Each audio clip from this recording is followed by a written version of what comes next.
পরনারীর প্রতি লোভ এবং অবৈধ ভালোবাসার কারণে যে কামনা বাসনার সৃষ্টি হয়, তার কারণে বান্দা তার রবের প্রতি ভালোবাসা থেকে বঞ্চিত হয়।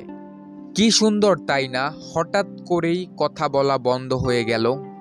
আমরা এক হতে গিয়ে একা হয়ে যাই। স্বার্থ শেষ, সম্পর্ক শেষ, এটাই বাস্তবতা। মাথার ঘাম পায়ে না ফেললে যেমন সাফল্য আসে না, ঠিক তেমনি প্রতিবেশীকে ভালো না বাসলে বিপদের সময় পাশে পাওয়া যায় না। তোমার সাথে প্রথম দেখা হবার পরে বাসায় ফেরার সময়ে হ্যাপিনেসটা এখনো মনে পড়ে। মানুষের ভেতরের মানুষটাকে চিনতে হলে তার সাথে খুব গভীরভাবে মিশতে হয়। অন্ধের দেশে আয়না বিক্রি করা আর বিশ্বাসঘাতককে বিশ্বাস করা একই ব্যাপার। আপন অনেক ছিল, কিন্তু যখন আমি পিছনে তাকিয়ে দেখি তখন ছায়াটাই আমার সাথে ছিল।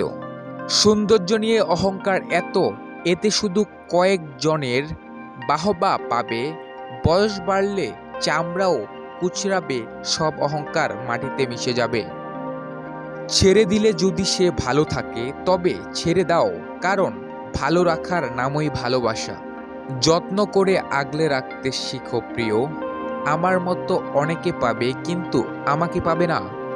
তুমি ঠিক তোমার মতো, কালো হলেও তুমি, ফর্সা হলেও তুমি, খাটো হলেও তুমি, এগুলোর ভাগিদার কেউ হবে না। এজন্য তুমি যাই হও না কেন, তুমি তোমার জন্য পারফেক্ট। কিছু ব্যথা শুধু আমার সৃষ্টিকর্তা জানুক। যেদিন ভুলে যাব সেদিন ফিরেও তাকাবো না। তুমি সাইকেল চালানো শিখবে, তাই আমি আজও সাইকেলে ঘুরে বেড়াই।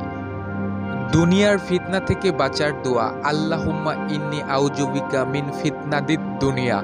হে আল্লাহ, দুনিয়ার সকল ফিতনা থেকে আমি আপনার কাছে আশ্রয় চাই। সত্যি করে বলুন তো, জীবনে কখনো ঠকেছেন বা কাউকে ঠকিয়েছেন? কত বন্ধু হারায়, যাক হারিয়ে তাতে কিছু যায় আসে না, তবে আছে একজন স্পেশাল বন্ধু, কখনোই হারাতে চাই না।